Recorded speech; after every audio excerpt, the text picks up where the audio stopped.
Sampurasun pamirsa lebih asik pangeran tepang deui sareng pribados dina acara Panismana. Pamugi urang sadayana aya dina ginanjar kawilujengan. Pamirsa, Panismana dina nyanget ieu dicandak dina renungan wasiat anu jejerna nyaeta ulah kasarap masalah jeung maot iman. Sate acana urang ngabejabeaskeun perkawis eta, mangga urang nuhunkeun Roh Kudus nyarengan urang sadayana. Urang ngadoa.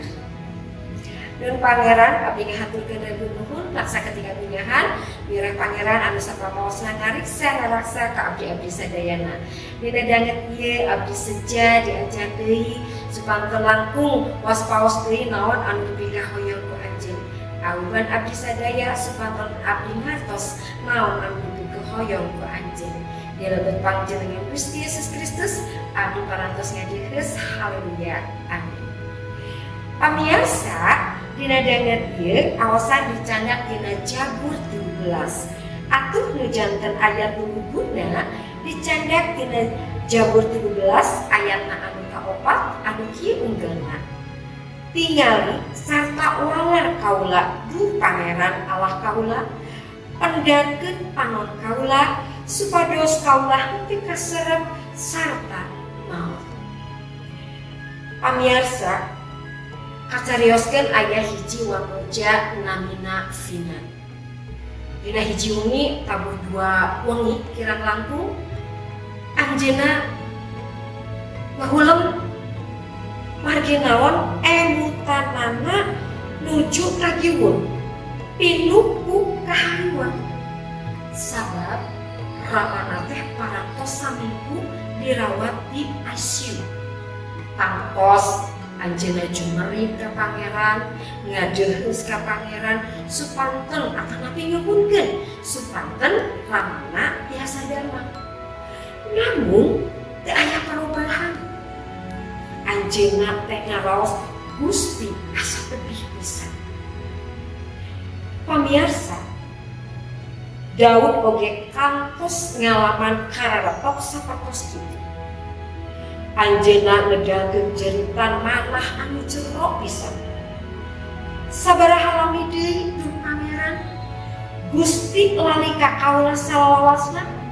Anjeunna ngagorowo, tingali sarta walar kaula duh Pangeran Allah kaula, pendarkeun panon kaula supados kaula henteu kasarep sarta maot.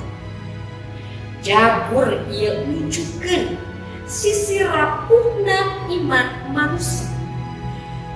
Kalimah supados henteu kaserep sarta maos sanes mungsa ukur nyarioskeun perkawis maotna secara fisik. Namun dina tradisi aya tradisi Ibrani kaserep nyaeta sering ngagambarkeun kaayaan rohani anu kalengitan harupan sumanget sarta tujuan hirup. Daud ngaraos nyawana sapertos pelita anu meh paring. Daud ngalawan karapuhan iman, nanging anjeunna tetep ngadoa.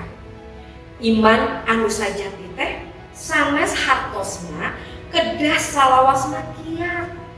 Namun kedah tetep sasambat sok sanaos manah nuju lemah. Saestuna Allah ngondang urang sadayana pikeun nyandak sakunda kahariwan. Cisoca malah dugi ka kasieun anu panjerona kapayuneun anjing. Dina mangsa ayeuna seueur pamirsa jalmi anu katingalina teh hirup ilahar biasana, namun batina salaresna nuju sare. Batina anjeunna ngajorowo teu aya kalugenaan.